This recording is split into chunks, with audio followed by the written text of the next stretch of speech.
Welcome to Beyond the Classroom with Dr. Trina Coleman, and our guest is Miss Tyra Robinson. Mrs. Tyra Robinson, excuse me. Tyra is an advocate of HBCUs, and that's why she is here on Beyond the Classroom. And yes, we are doing HBCU iRadio for those who are listening. And we're also doing HBCU Smart TV for those who are viewing. So we have Tyra here today, and she is an Educational Leadership Program Coordinator. She got a long title. Okay, I'm going to say that again. Educational Leadership Program Coordinator in the Department of Leadership Studies in Education and Organizations at Wright State University. Do they have that on your door? They do not. Because you would need like 2 doors to get all of that on there. But what we can say about Miss Tyra, whoop, whoop, where'd you go to school? I went to Fisk University. All right, we have us a Fisk University alum in the house. So yes. And she has like a 5-page bio because she is so awesome. And so I'm just going to let Miss Tyra talk about herself and tell us about why she loves HBCUs and how she took her journey. And we're going to talk about some other interesting things too, like HBCU culture and how it's been shaped by media, or how media has taken its cues from HBCUs. I won't even say it was shaped by media. But welcome to Beyond the Classroom. How are you?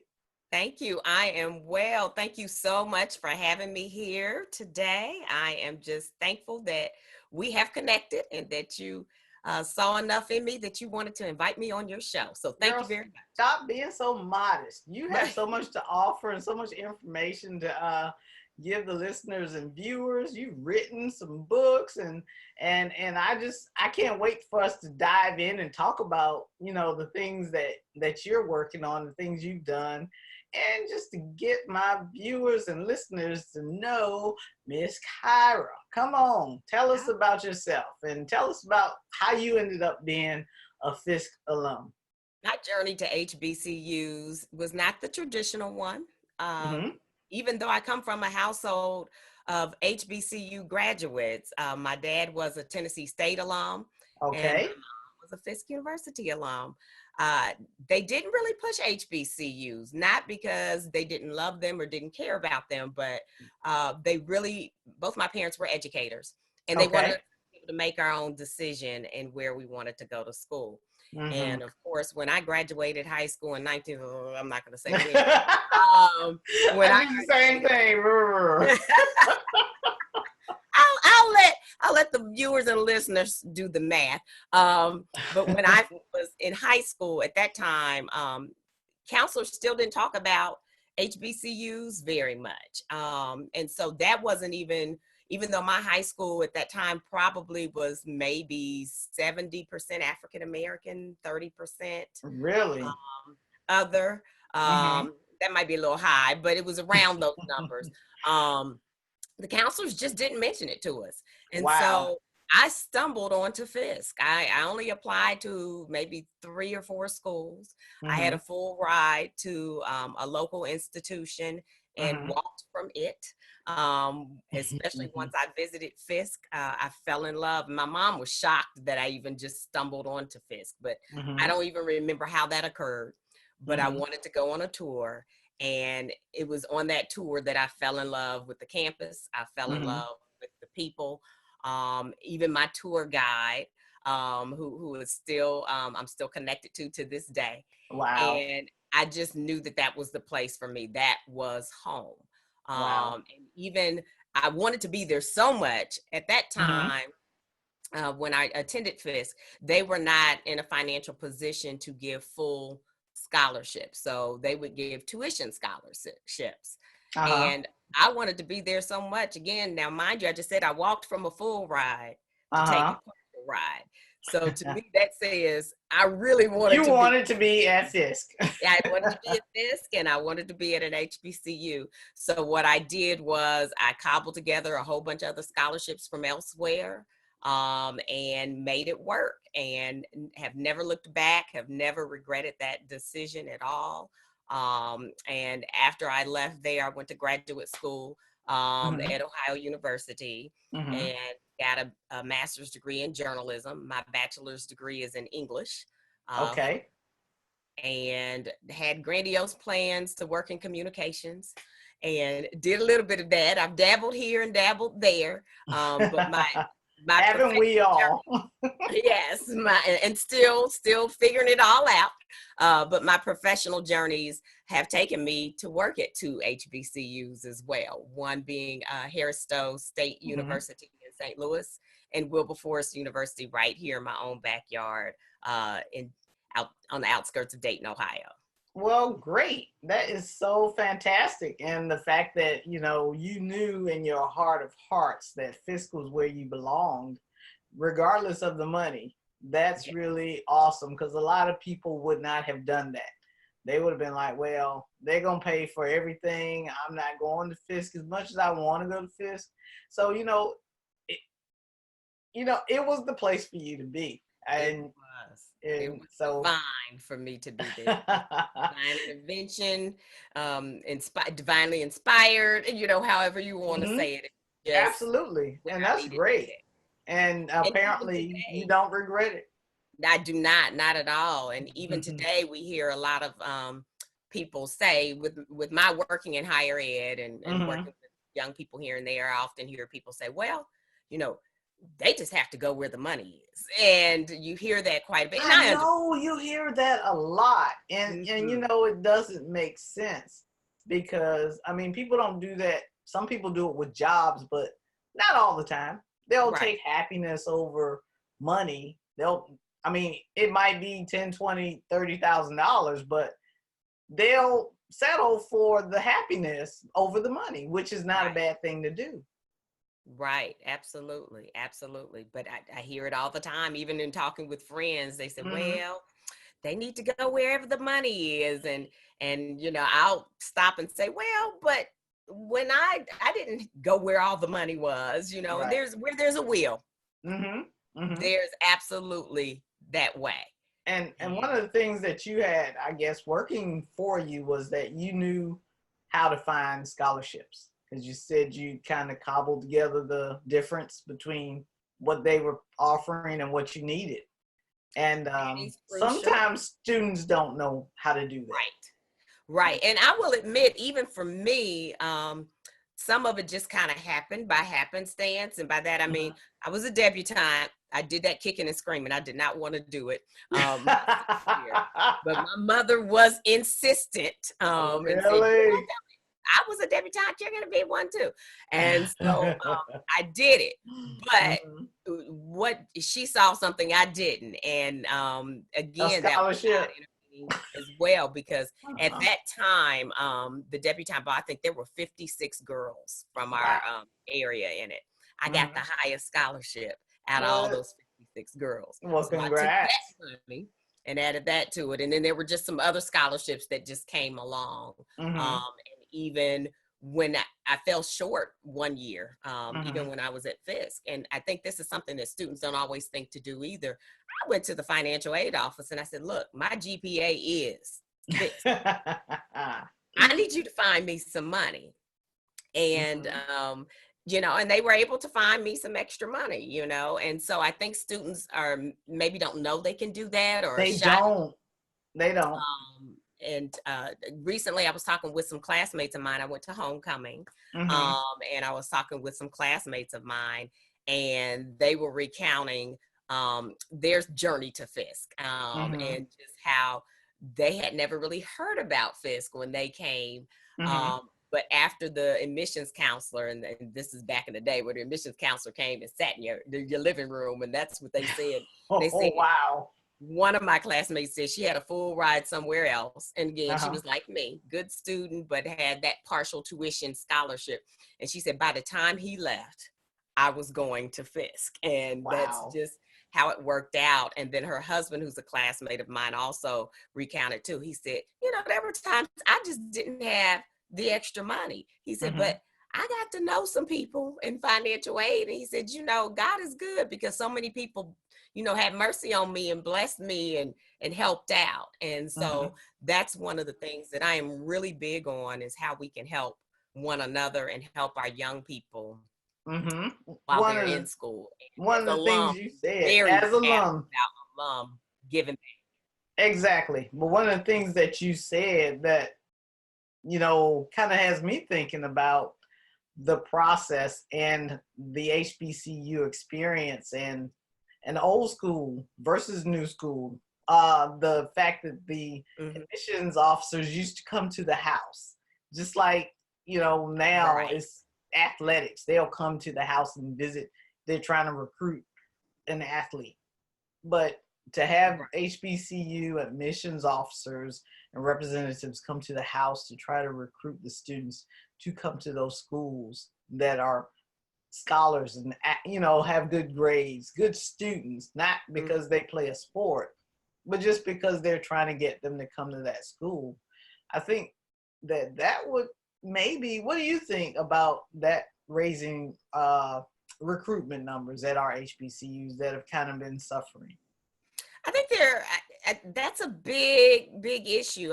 There's a few stories out there now about some of our schools that are, suffering, but to be quite honest, that's the big debate in higher ed right now. Is it worth the bang, the bang for your buck? There's a lot of conversations about that right now, not just with HBCUs, of course. When other mainstream schools, catch a cold, we get pneumonia, bronchitis, comas, flu, and everything in between. Yes. So it's a struggle all the way around with recruitment. But one of the, you mentioned that I write, and I do publish some articles on LinkedIn, and some of these articles have been picked up by HBCU Times magazine. So I'm giving a plug out to Dr. Staten at HBCU Times, the HBCU Times. But one of my articles on LinkedIn will be published in the next issue of HBCU Times. And it will be out in a couple of days, as a matter of fact. Okay. Next week. But it's entitled Planning the HBCU Seed. And the point of it is trying to encourage young people, and that's a shortened title because it's long. I like long titles. Oh my gosh, you need 2 pages for the title. But the point of the article is, how do we encourage today's youth to choose nurture over nature? And so the nature point that I'm thinking of when I wrote that and came up with that title was, it's natural to go for the bling and all the shiny objects, and the money, and kind of what sparked me to even write that article. I was having a conversation with my cousin who had just sent her youngest off to college, and she said both my kids looked at HBCUs. They really wanted to go, but it was the bling of Ohio State, or some of the other schools that really, we struggle with competing. If you do it on face value, then it's hard to compete. However, I think the goal for us is to teach all those other not so in your face things that you will receive from going to an HBCU. Right. You're not going to have the homecoming. You mentioned homecoming a few minutes ago. Right. And it's truly about coming home. It literally is a homecoming. It absolutely is. It feels like home, and everybody feels like family. And, if you are a minority at a majority, it's not the same. No, it's not. And even beyond the homecomings, there's just, when I went to my homecoming a couple of weeks ago, I had not been to a homecoming in 20 something years. I'm dating myself. I'm telling flag on the play. I know, but it had been so long since I had gone. But I kept telling people, I'm going home.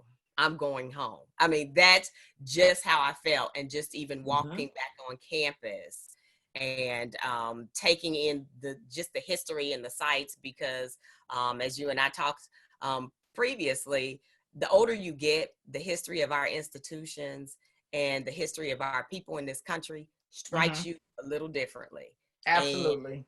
While I was there for 4 years, and I knew the Jubilee Singers, and I knew about, Aaron Douglas, painting murals in the administration building, and I knew all these things. It just didn't. That's nice, But as you get older, when you can go back into that building and you can see this was Aaron Douglas's work, yes, or when you can drive by James Weldon Johnson's house because he worked. And Arna Von Thompson, John W. Work, and just a whole host of other people. Right. Dr. L.M. Collins, who was a professor there, he is now gone on, but he was there. I think he graduated from Fisk in the 30s. He was there in the 50s when my mother was there. My mom didn't have him. He was there in the 60s when my father-in-law was there. My father-in-law had him as a professor. Wow. I had him in the 90s. Wow. And just so many people who he saw who, along the way. And so it's things like that, or it's people who work at those schools who know generations of your family and can tell you, oh, I remember. Oh, yeah. Woo. You don't want to run into those people all the time, though. Because they know more about you than you know about you. Right. Oh, you're so-and-so's daughter, or I know who you are. I know who your people are. I know your mother. Exactly. And when you hear that one, you're like, oh, Lord, I can't let them catch me doing nothing wrong. It is that connectedness. And it's also that type of relationship. I was talking with a coworker today who is a Kentucky State alum. And he said, to this day, there is a certain person on campus who can call me and say, if money is needed, I will ask her, what's it for? Okay, you got it. Wow. And you have those kind of relationships that, just stand the test of time. And that's not something that money can buy. No, it is not. Money cannot buy it. It's just there. And so just trying to get our young people to understand those types of things, I think, can help with recruitment. But again, I find that a lot of our young people don't know about it, whether they're in urban school districts, whether they're in suburban school districts, rural, or I call them urban suburban districts. They don't know and they don't understand. They often will see, well, the infrastructure is not what they would like for it to be. But even before they see that, they see images in the media of the glorification of athletes at these Big Tens, the NCAA championship games and things like that. Our schools get a bid, if per conference or whatever, but they're in the first round usually, if they get to the first round, and they're playing a number 1, number 2 seed team. And every now and then there's a what do they call it? Cinderella something, whatever. We knock somebody out that's a number 1 or 2. Right. But mostly it's those schools and, those bowl games in football and all of that, and those Heisman Trophy winners and all that brings our youth of today closer to those majority institutions, right? Because they don't see that kind of stuff athletically usually coming from our HBCUs, because we don't compete on those types of fields, those big fields, those big TV cameras and all of that money and those giant stadiums and all that stuff. We don't bring it like that, so they don't feel like they want to be involved because we don't bring it like that, and that's, like, to me, disheartening. But that's their reality. We can't make them see our reality unless they experience our reality. So, absolutely.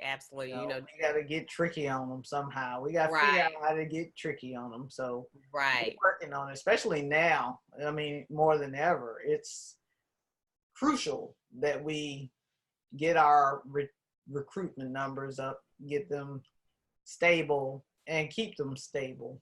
Absolutely. While we're in the process of shoring up other issues that our HBCUs have. Right. And, having people that advocate like you for our HBCUs is crucial also, that we have advocates and we have avenues whereby we can find support, even if it's for a little thing, small things, big things, medium-sized things. I mean, support is support, need is need. And if we can find an alum or somebody who's willing to help with that need, yes, we need to continue on that legacy, because these institutions are sacred and holy ground. Just like you said, when you walked on your campus after so long, you know, it just felt surreal. It does feel surreal. And I know, you know, when I'm on my campus, you know, I spent time there as a student, obviously, and I worked there for a short period of time. But, you know, walking around sometimes, I just think about, I'm like, dang, Booker T. Washington used to walk around here. Absolutely. You know? Martin Luther King's mother walked around on this campus. Mm-hmm. You know, Rosa Parks came and worked there after the Montgomery bus boycott thing. You know, just knowing that people in history, historical figures, spent time on your campus, and all of our campuses have those types of stories. Absolutely. Absolutely. And, you know, you're not going to get that as a African-American person at a majority university. No. You might get an athlete. You might, oh, so-and-so graduated from here. I mean, like at Chapel Hill. Who went to Chapel Hill? Did Michael Jordan go to Chapel Hill? I think he did. But anyway, you know what? I mean, you know, right. He's a great athlete. I'm not taking anything from Michael Jordan, but I'm just saying that our universities have so much historical value, and they had so many struggle stories. In spite of the struggle, they persisted. And Absolutely. so that's where I was going with that comparison. So Michael Jordan, you and your people, I'm good with you. I'm just saying. Right. No, you're absolutely right, Dr. Trina. I remember when I went to school, and some of my high school friends, you know, thought, well, why did you choose there? Well, the buildings. And I would always say, now this is somebody, a newly minted college freshman, but I would say to them even then, and I firmly hold true to this now, it's not the buildings, it's the education you receive within those walls. Exactly. That is correct. That's you what could be under a tree. Right. I mean, there could be no building, you know, but. Right. And for me to walk, as you've already alluded to walk on the same footsteps across that campus that I know W.E.B. Du Bois took, or John Lewis, Diane Nash, Nikki Giovanni. Exactly. I mean, we can just go on and on and on and name people. John Hope Franklin, who went to Fisk. Our library is named for him and his wife. Right. You know, when you can think about that, it should do something to your soul. It should. You should feel a special kind of way. Absolutely. And when I was at homecoming a few weeks ago, and I went to a gospel choir reunion concert, one of my fellow alum made the comment, and my husband looked at me, and I'll shout out to Howard. My husband's a Howard. No Bryson. Yes. but he said, the gentleman said, we're going to pass the plate. We're going to ask you for whatever you want to donate. And he said, let's look at it this way. And he was referring to the Fisk Jubilee Singers, who, by the way, were ex-slaves who, you know, they are legendary. They are legendary. And by the way, there's a special about them on PBS tonight. Really? Okay. They're re-airing. But what he said, if those 9 young men and women, 6 years removed from slavery, could do what they needed to do to help save this institution, we should do no less. Right. That my husband looked at me and said, wow, that's deep. I said, isn't it though? It speaks to you. And deep is an understatement, because that's where the legacy part gets instilled in us, or should get instilled in us, or we should feel it when we're on that campus. You know, the struggles and things that the people that came before us went through, not only to get there, but to make sure that it was sustained, to make sure that what was needed was done. And, you know, I know that on my campus is where the Emancipation Oak is. And I don't even have to tell y'all where I went to school, because if you know anything about Emancipation Oak, you know where I went. You know where to find it. You know exactly where that tree is. But yes, and to know that that tree was the place where that Emancipation Proclamation was read for the first time to Black folks. That's some real stuff right there. Absolutely it is. That's some amazing historical stuff.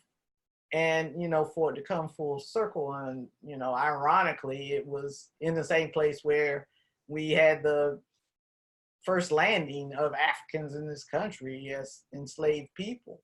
But to have that read and to have that on our campus and have the historical things occur on our HBCU campuses right out of slavery, to have those Jubilee singers come together and be innovative. Innovation started on those campuses. Innovation started on those plantations by our ancestors prior to HBCUs. I mean, we had to be creative and innovative in order to survive. But to have those Jubilee singers get out there, first of all, they could sing. Second of all, they had to travel, and they had to fundraise, they had to practice, they had to study, and they did all of that to make sure that they had to learn to read and write. Exactly. All that. So tell me why you love HBCUs. But before you answer that, listeners and viewers, we'll be right back after we take a short break here on Beyond the Classroom with Dr. Trina Coleman. The U.S. Census happens every 10 years. Lots of data is gathered and analyzed by the government, and lots of things are decided based on this data. The list of census questions includes address, name, age, gender, and race of the head of household, and the name, age, gender, and race of everyone that lives there. The American Community Survey digs deeper to find out things like educational attainment, marital status, employment status, disability status, homeowner or renter, income, and even if you have internet service. All of this information is tabulated, and particular statistical relationships can be looked at to seek trends or make projections about the overall population or certain segments of it. With the 2020 census approaching, it is essential to understand what your data means to the government and why it is important to be counted.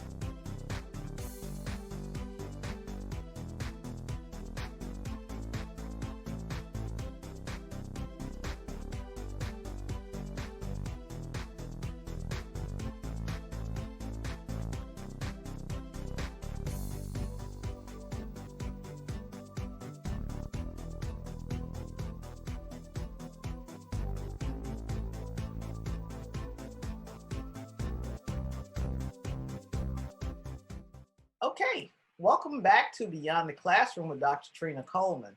And before we took our break, I was asking Tyra about her love for HBCUs. So, talk to me about, how you became so passionate about HBCUs, how you came to start writing about HBCUs, and talk to us about your book. Okay. Dr. Trina, you putting me on the spot. You know what? Yes, it's almost indescribable, and that sounds like a cop-out, but it really isn't, to try to explain where this love comes from. I don't know. Maybe it's because without HBCUs, there would not have been a Black middle class in this country. That is correct. They are the reason why that exists, and they continue to funnel students into that, so that we can continue to sustain that middle class. There are all sorts of stats, about HBCUs. 25% of STEM my goodness. Yeah. Come from students who graduated from HBCUs. 70% of African American doctors and lawyers and all that. Congressional Black Caucus members, a lot of them you know, a good deal of them, and our school teachers, our educators. So they pour into us, and we can therefore pour back out into our communities. And I've often said I'm a little radical. I might get in trouble for saying this, but I'm going to say it anyway. There is no trouble here on. But I truly, firmly believe if we could round up all of our young people, that I would truly encourage them to look at seriously consider an HBCU. There are approximately 100 of them.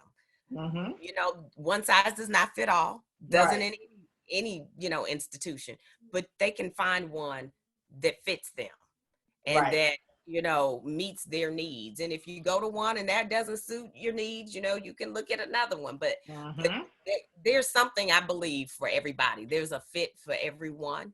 And I just want our young people to know about them. And I don't think, you know, conventional wisdom says, oh, start letting them know in high school. And that's too late. I think that is too late. And several years ago, I got to, again, love. This is before I had children. I chaperoned an HBCU college tour. Really? A friend of mine had locally here, she's now a principal, but she had a group where she would work with young people. And at the time, I think it was called the End Zone Club. And she set up an HBCU tour. She had me come talk to them a little bit about HBCUs. And then we took 47th through 12th graders. Wow. To schools in Tennessee, Alabama, and Georgia. And it was a week-long trip. But not only was that trip just going to HBCUs and learning the history, she built in other civil rights stops. We were in Memphis on April 4th. I don't have to tell you. Guess what? No, you don't. You know what? April 4th is also my birthday. Oh. So I know exactly where you were. You were at the Lorraine Hotel in Memphis. I've been there. As a matter of fact, I was there like 2 or 3 days before my birthday the year I went. It was my senior year as an undergrad. And we went to we went to a conference in Dallas. We rode the bus. It was Beta Kappa Chi. Science Honor Society conference. So it was in Dallas, but the bus driver stopped us at the Lorraine Hotel. And it was all inspiring in the fact that it was history, not the fact that, you know, what the event was, but the fact that I was standing right there in that spot where those shoes stood and where he was cut down. Because if you've been there, you can see where they still have the blood stain on the concrete. And that is powerful. Absolutely. And she made sure that students got all of that in. They had to do a campus write-up each night. You know, they had to ask questions. She just did a tremendous, just awesome job with that. So let me tell you, that's some love before you have children to go chaperone 47th through 12th grade. Yes, it is. That's something I can't even describe. For a whole week. For a whole week. But again, she just built in so many historical aspects to it. We went to Ebenezer Baptist Church on Easter Sunday. I mean, she just really had Y'all did the thing. We did. Tuskegee. We got to see George Washington Carver's, you know, museum. We went into Booker T. Washington's house, you know, and you walk in the middle of the campus and there's Booker T. Washington. Hampton alum. Yes, he is. He is a Hampton alum. He is. He went on to found Tuskegee. And you're walking in the middle of campus, Dr. Trina, and there's a cemetery. And I thought, what is this? But there's Booker T. Washington buried here and George Washington Carver buried there. And I mean, you know, these are the things. I need to come to y'all's campuses. I have not done those campuses yet. I haven't been to those campuses. I need to get out and bring Beyond the Classroom to all the campuses. Yes, you do. That's a wonderful idea. So again, my love just kind of, you know, happened, but I think I'm starting to be of the mind that we need to educate them before middle school. We do. It's interesting. I have a friend from church who just reached out to me. She's trying to do a Black History play, a production, not production, but she's in charge of the month at her school. She's a teacher. Okay. And she said, "You do so much on HBCUs. I need to just ask you some questions." And I'm like, okay. So And you're the resident expert on HBCUs? Yes, all things Black and educated? She, is she's K through 6, and she was saying, "I'm trying to figure out, how to expose them, to HBCUs." And, she and I are, having some conversations back and forth. But one of the wonderful things in my posting and, just seeing things come across my eyes, my line of sight, there are more and more children's books about HBCUs now. Yes, and, we need to start there. We need to start planting that seed. I mean, my kids already know, about them. We will let them make their own choices, but they know I'm kind of in their ear, just one. Doesn't have to be Fisk, doesn't have to be Howard, but I think we've got to start very, very early to let them know what's possible, right. to know who came before them, and who made it, and what they became because of those schools. Yes. So that's very, very important to me. And then you asked me about the writing. When I went to graduate school, I did do a master's thesis. My master's thesis was on, what do you think? HBCUs. Don't ask me how I fell into that topic. But again, I was right down the street from Tennessee State, going to Fisk. And basically at that time, and this is still ongoing, but it's not as prevalent in the news as it was before, but there were a lot of things going on with state mandated integration of public HBCUs. And so at that point in time, Tennessee State, they were under this mandate of, how do you diversify? And so I know a lot of and let me just back up and say, our schools have always been diversified. Yes, when they others have. were not. The doors, they have open admission, open access. Anyone can come. Anyone is welcome. The faculties and the staff are diverse. Are very diverse. Yeah. I think that's a misunderstanding. I think a lot of people. It is a misunderstanding. I think people think that just because it's a HBCU means that all the faculty is Black, and that all the faculty went to an HBCU or went to that HBCU, or you know, it's just like people's perception of HBCUs is skewed. That was the word I was going to use. You took the words out of my mouth. We're here. Great minds think alike, girl. Yes, but for that perception to be there, that assumption to be there, and there's nothing wrong, obviously, with attending an HBCU, but to assume that everybody that is in the classroom, in front of the classroom, or in the seat is Black is a misconception. Oh, absolutely, it is. Absolutely, it is. So, what was your thesis about?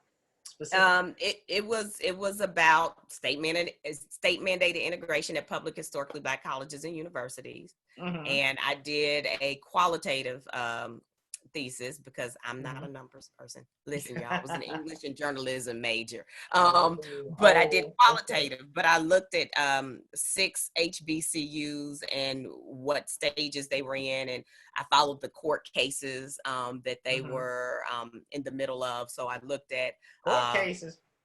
A lot of court cases. Wow.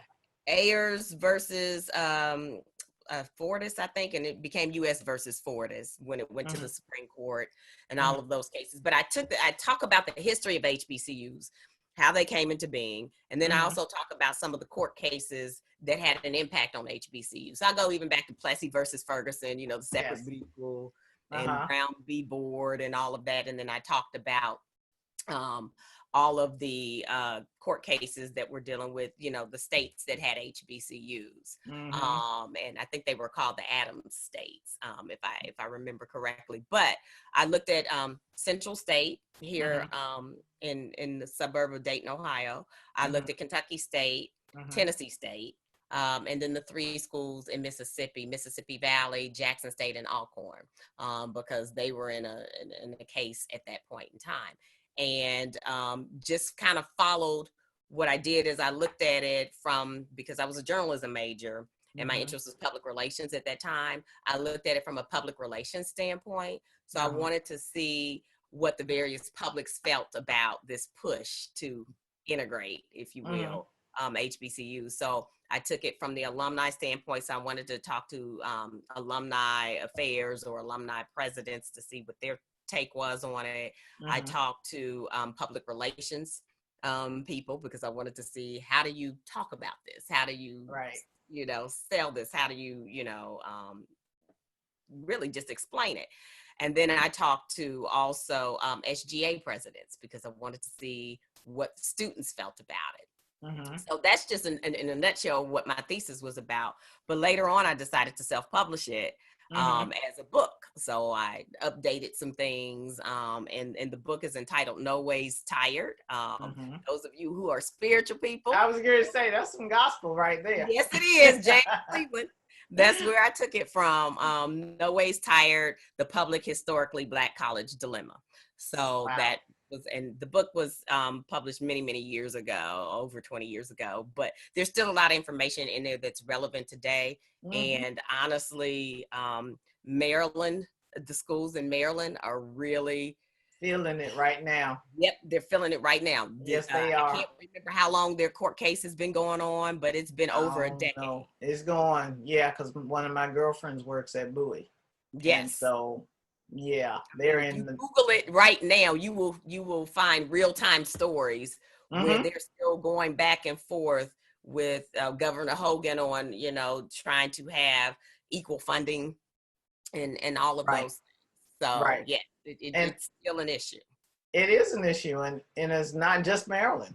It's and the state systems in general, where the state university system is over any school that has the word state in it, even though some of them are state schools for different reasons, like Bowie and the other ones who some of them are land grant institutions, because I didn't realize until recently that Bowie was one of the older schools that was started. Bowie is older than Hampton.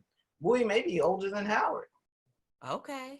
But not that much, but it is. And so having the dilemma to have to deal with all that stuff after all these years is crazy. Absolutely. Leave us alone. You want it to be separate. We were separate. Right. Now you want to do something else and you don't want to pay. Right. But they'll say, oh, it's duplication of efforts. You have the Constitution, and I know not the Constitution, but the Morrill Act put verbiage in there describing how the distribution of the funds were supposed to go. But here we go in 2019 with all this end around, run around stuff. Right. And we still, even when the original Morrill Act was supposed to say all emancipated Africans or slaves or whatever we're going to call us had the right to go to any college or university in the country. Then they had started land grant stuff because the white folks still didn't want to act right. They ain't coming here. So then they did the whole Part 2 Morrill Act, as you know, and said, okay, well, since y'all don't want them to go there, we're going to put this campus here, this campus there. Y'all make a school for them because they have to have a school. So that's what they did. Now they want the school back or whatever. What they want to do? What they want now? You're absolutely right. And sometimes it's the programs, like I mentioned beforehand. Oh well, you have this program. Well, that's duplication. Really? And so we didn't have to have any of this if y'all would have acted right the first time. Right. There would be no HBCUs. It's very disheartening that we're still having these discussions, but we are. I mean, we are. It's a reality. So absolutely. And I think it's deeper to me, just like, I mean, and I could be just being a conspiracy theorist, but usually it is deeper. But I think that we have some beautiful campuses. There's a lot of beautiful land that was allocated for us to have these beautiful all of them aren't public, but enough of them are, and they have plenty of beautiful land. I would want that beautiful land back if I was a ugly racist who didn't want us to go. Well, let's just say this. This is why you see some, I often have to tell young people when they're looking at HBCUs, and I'll say, listen, HBCUs are in one or two places. They're usually in the country, or they're in the, not so nicest part, maybe of the city, but that grew up around them. They weren't, it didn't start out like that, but now you see full circle gentrification. We heard a lot about that with Howard lately, with the that's been going on for a minute. I saw that starting up. I'm like, okay, well, how do you, anyway. And my husband even says when we go to DC, he said, wait a minute. It didn't look like this. And they don't even be scared. They were walking down the little side roads, pushing the stroller and whatnot, jogging. And honestly, I saw it even when we went to Nashville a few weeks ago. It's happening. Really? There too. And it was funny because my friends and I, we were driving somewhere to go eat. And I looked at them, I said, do you remember a Kroger? When we were in school, we said, no, we didn't know there was a Kroger. So you're seeing a lot of that now where there is, I hate to use the word encroaching, but you're seeing that it's tiptoeing right up to the land. Absolutely. Right. So, and absolutely. the land is pretty. And and then for the situation at Howard, to feel entitled enough to come on and cut through the campus and stop and walk your dogs and whatnot. That's entitlement, all kind of entitlement. And that's one of the downsides to me of the campus in the middle of the city. There's no borders. That's true. There are no borders. That's true. And that's one of the things I like about the southern campuses. They're usually in their own little spot. Their enclave. Yeah. They're there. Like, here you go. It's a big old grand entrance. Here you go. We are right here. So, the urban campuses don't have that luxury. They don't. That is true. So it's easy to just roll right up to the traffic light right there and gentrify all the way up to the corner. And that's what's happening at some of these campuses. But let's talk about let's switch gears. But before we do that, we're going to take a break. And listeners and viewers, you're listening to and or watching Beyond the Classroom with Dr. Trina Coleman, and my guest is Tyra Robinson, and we are talking about HBCUs and her love for them and the work she's done, the work she's doing. And yes, this is HBCU iRadio, and not more importantly, but yes, HBCU Smart TV. We will be right back. Hi, I'm Dr. Trina Coleman, and this is Dr. Trina's Math Minute. Black Friday is about deals and gifts. Deals and gifts are about math and money. Good math skills help identify deals that save you money. Money you can use to buy more gifts for others or for yourself. A great Black Friday deal to help you on the quest to save money is the STEM Skills Basic Math course. It will cover fractions, percentages, decimals, and all of that holiday math that's also everyday math.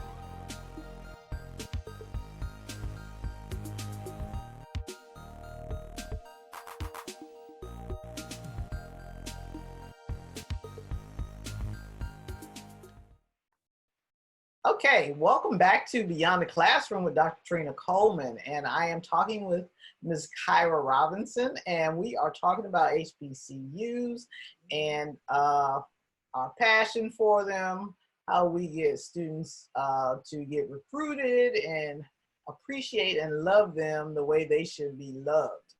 But now we're going to switch gears a little bit and talk about Hollywood and Hollywood's portrayal of HBCUs, such as in Spike Lee's School Days, and also A Different World that was on in the 90s. And it was basically, it was set on an HBCU campus.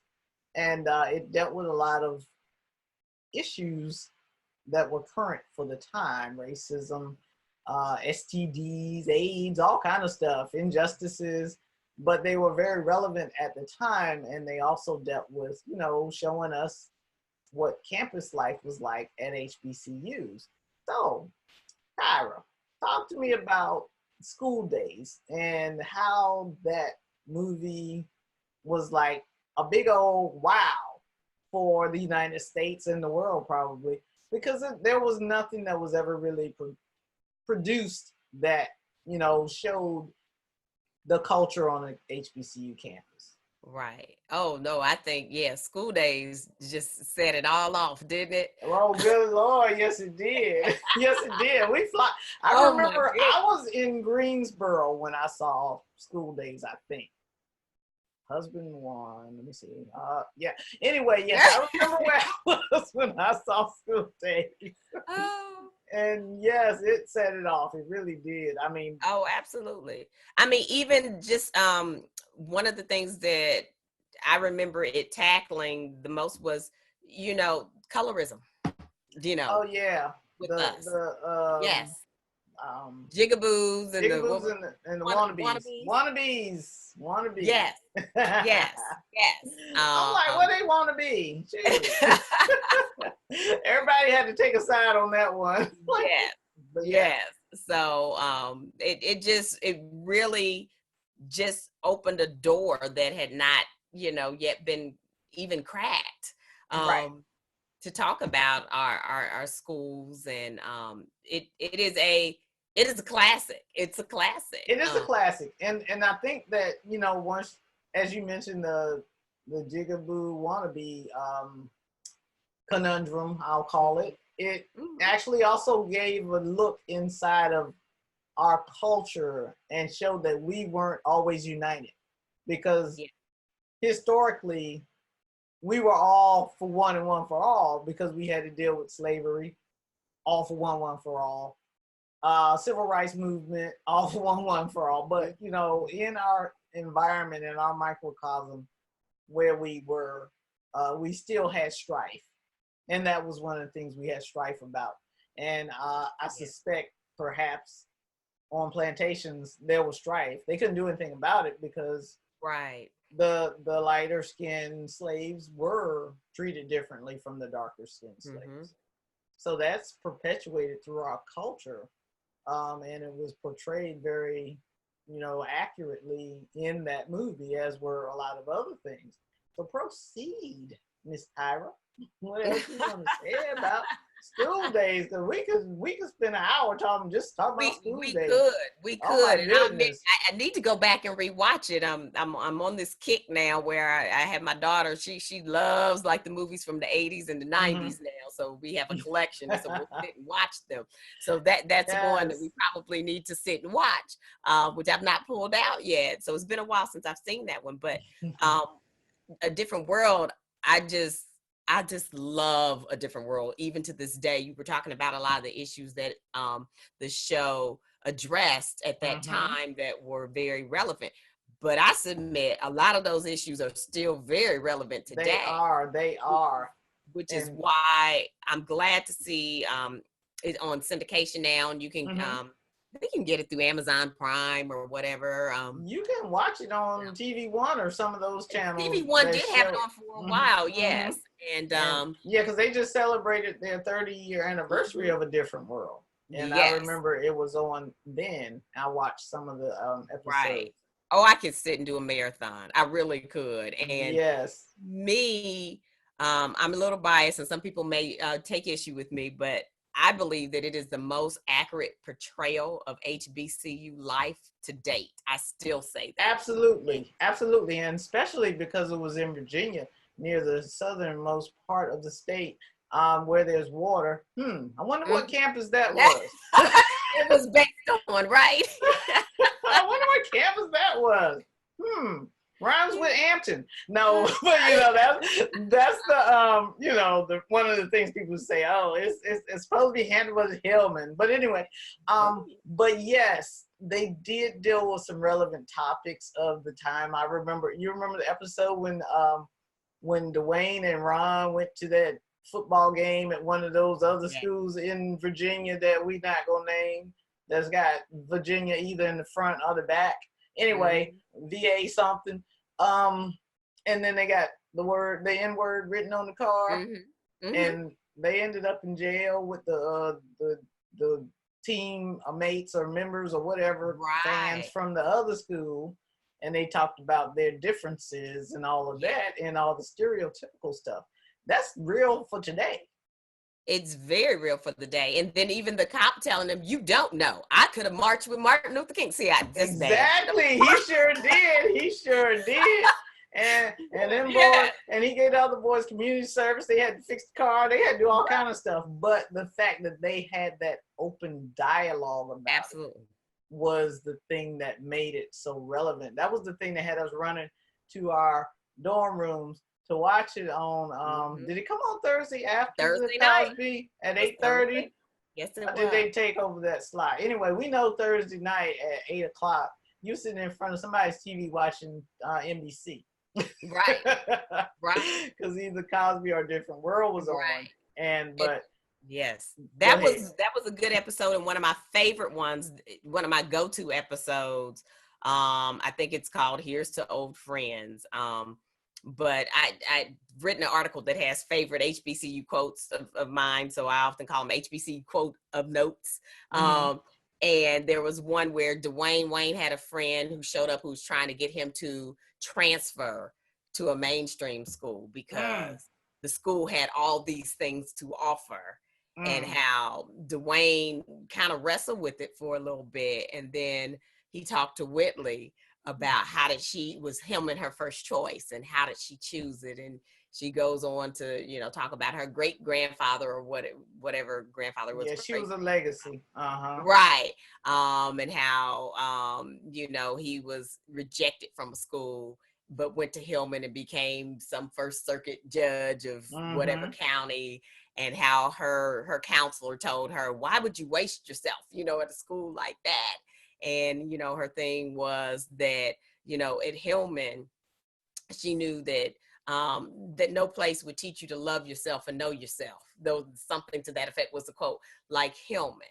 Exactly. And how he went back to the friend at a pickup game of basketball and is telling him, it's funny that you said that. Do you know Hillman did such and such and has graduates who've done this? And that is one of my, almost all-time favorite episodes, because it goes back to some of the things we said earlier, just to show young people, to let them know this is what HBCUs produce on a regular, consistent basis annually. Exactly. And, going to the mainstream schools gets them a different type of, I don't even know if I would call it an advantage, because their credentials can say what they, on paper, they can be one person, but when they show up in the room, there's somebody else. They're black first. I don't care whether they went to Harvard, UVA, Yale, whatever. They're black first. And if you went to an HBCU and you show up in the room and you have someone from any HBCU in that room, they're going to automatically start feeling like they're going to look out for you. Right. Because that's what we do.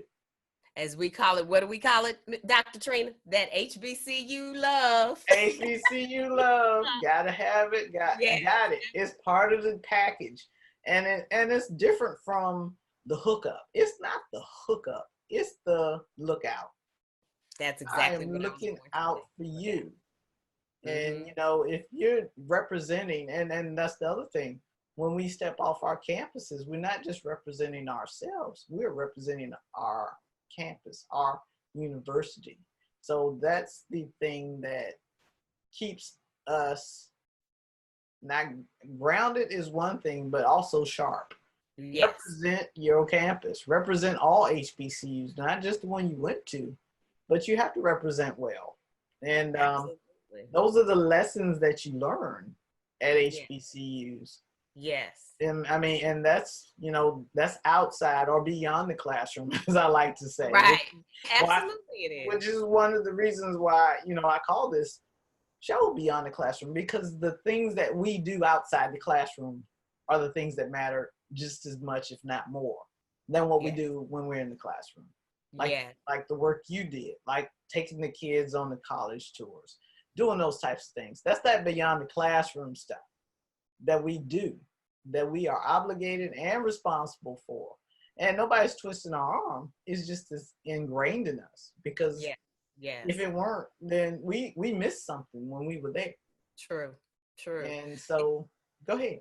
It's funny you mentioned about selecting between whether you go to a more mainstream institution or the HBCU, and we were talking about Hollywood. Well, there was a very interesting clip. I don't know if you're a Queen Sugar fan. I am, but I'm not caught up. Okay. So when the son said he wanted to do what he wanted to do. Right. Yes. And how the Charlie just he wanted to go to Xavier, right? Yes, and she wanted him. He had been accepted to Harvard, I believe, and when he said that's not where he was going, the rest of the family saying, "Well, we think that's a fine choice, Micah." Or exactly. Maybe it's a good school. It's a good school, but her thing was, she was thinking about the doors that would be open for you, and I have that conversation a lot with people. And my comment to them is that well may be, but I have a brother-in-law. You can do both. It's possible. It's doable. It's done all the time. I have a brother-in-law who went from Hampton to Harvard Law. I have a brother-in-law who went from Morehouse to Duke Medical School.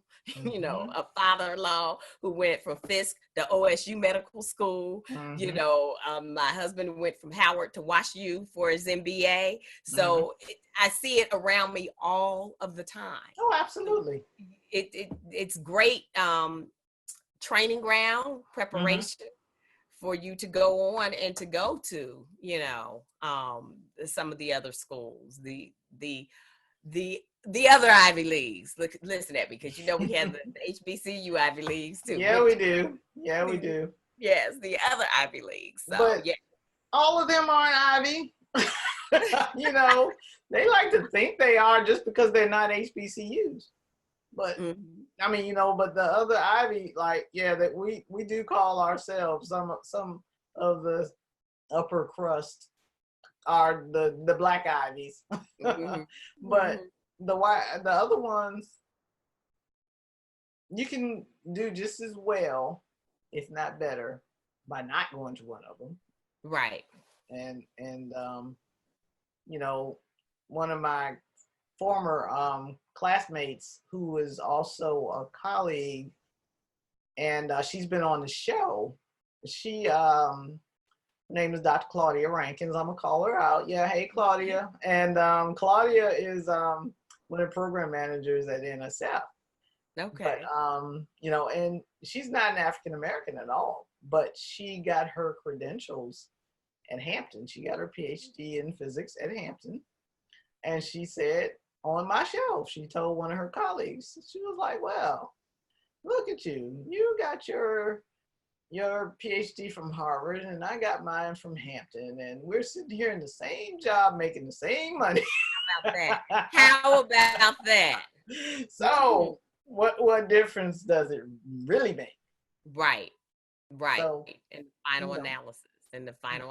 When it comes to ranking, I mean, and it's not to say don't go. It's saying that don't think you're better because you went there, as opposed to coming to one of our HBCUs. Right. And I think that Hollywood, when A Different World was on, and it struck our generation because it was so real, and it wasn't even just about the politics and the culture, but the fashion, Mm-hmm. Remember, we used to get dressed up and got cute to go to class. We used to get cute. They don't do that so much anymore. They do a little bit of it, but we used to get cute. And I mean, they went there on a different world. Not only that, back then, you remember the kente cloth designs on the shirts and everything, I and sure do. Mm-hmm. the each one teach one, and all that stuff that was popularized on mainstream television about HBCUs. And I'm sure that it probably piqued the interest of some non-Black folks too. What do you think? Oh, I would say so, because it was a window into, like you said, the culture, even for some of us, as you said, but certainly for those who come from various ethnic backgrounds, I'm sure it did open some eyes, and just was a learning experience all the way around. And that show is timeless. It's timeless because even with it, airing now, young people, it can bring up a whole new generation of young people and pique their interest in HBCUs. So it's definitely timeless, and just thankful that you had someone like a Debbie Allen at the helm. Oh yes. Went to Howard. Yes. She knew what she was talking about, and she knew how to bring that to life, and in our living rooms, every Thursday night, and you were talking about some of the culture and everything. I remember, I think it was when Dwayne Wayne and Whitley got married, you could just hear screams throughout the dorm. That they got married, and everybody you just heard it, erupt. So, I mean, really just a connectedness to it. Yes. But the thing about it for me is, they all, say it was modeled after my campus, but when they would go down to the student grill and stuff like that, like, it was a really intimate space, and it was a hangout space, and student union was like that. That's what we used to call ours before they built the new student center. But I remember the old student union building, that one-story white building. They had the best chicken and cheesesteaks and burgers ever. I mean, it was just that place, and feeling that and being able to relate to that from wherever you may have attended school is something that I think Debbie Allen did well too, because I know that everybody didn't go to where we went. Everybody didn't go to where she went. But to be able to relate regardless of what the set looked like, regardless of where the geography of the school was allegedly located, seeing how we interacted, how we disagreed and agreed, on certain things, and the disciplinary stuff that happened. Let's talk about that. When they acted up, those professors and those dorm directors and the administrators, absolutely, they got in their butt. Well, listen, Mr. Gaines was a very real person. Yes, he was. Mr. Gaines existed, or for a lot of us. Walter Oakes existed, for a lot of us. Colonel Taylor existed, yes. Existed, and I'm not forgetting any of the women, but, Jaleesa existed, all of these people, truly existed. And for me, Dr. Trina, I mean, I think I knew this, but we are a very diverse group of people too. And that's a learning experience. I had never been around, so many, such a wonderful array of Blackness. Yes. People who grew up in California. Yes, from different parts of the world, of the country that you hadn't been to. Right, absolutely. Yes. From those who, New York, I remember having a conversation with one of my classmates when we were newly minted freshmen, and I said something about pop. Pop, you say that in New York, that's exactly what you get. I said, well, in Ohio, we call it pop. You know, just the simple things like that. Just learn different regions of the world, of the country, to see that no, we are not a homogenous group of people. Not at all. And that is diversity. That's diversity. Very much so. Even socioeconomic backgrounds varied across the spectrum. Life experiences, like you said, geographically, I mean, Northerners, for example, from cities like DC or New York or Newark, that, you know, they're big city people, and then they come to genteel Southern Hampton where people are saying good morning to them that they don't know. One of my friends asked me, why do people speak to me that I don't know? I'm like, that's what we do. We speak to people in the morning. That's what you do. And I know I've said this before, but you know, it's like that thing that makes it different for us, because we did come from different places and converged on one campus. And it's like, it's a melting pot in itself, bringing different Black folks together in one place and seeing how unique we are as a people. We're not monolithic as a people. We are different. We are unique. We have different stories. We have different backgrounds. Right. But we come together under one umbrella for the same thing. And I know you saw that at homecoming, girl, didn't you? When you went to homecoming, you come back together from wherever you've been, and however long it's been since you've seen that person or people or whoever you run into, and it's like, wow, it transforms you back that X number of years.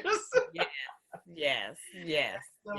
So before we close, one more question about the Hollywood factor, and you alluded to it, but how do we take that timelessness of a different world and figure out a way to apply it to today's youth? What can we do? Wow, that's a hard question. That's why we haven't figured it out yet. No, we're gonna figure it out right here. Honestly, that is the big mystery. That is the huge mystery. Right. We didn't have to twist people's arms to go to HBCUs back then. No. And I think some of it is, you know, the TV ones airing the show and you know, us exposing young people to it. But I think also, again, I keep coming back to alum. We and the give back. I would call it the give back. The give back. And the give back doesn't always have to be financial. That is absolutely critical. Let me just say that first and foremost. And so, and I will say to all of you alum out there, please get over what Sister so-and-so or Miss so-and-so did to you. 35 years ago. That person is probably no longer there and may not even be up on this earth any longer. And, you know, let it go, because somebody gave and did something to pave the way for you. We need to do likewise for those young people who are there now. A lot of them didn't have the benefits that we even had. This is a different time. It's a different generation. And, you know, the give back, and people, well, I don't have whatever. They'll take whatever you give. And if you want to give up, you know, Starbucks, you know, once a week, you know, out of a month, you might have $20 that you could send, or whatever the case might be. But it's also the give back in other ways. We can give back in other ways that that are in kind. What are your talents and your gifts? All of us have something that we can do, something that we can give. And I have to give a shout out to my classmate and class agent. I'm just going to call her Jen, but if she ever listens to this, she'll know who she is. Who during homecoming, before homecoming, decided that she wanted to just have people cash app her. And she said, I'm going to bless students on campus.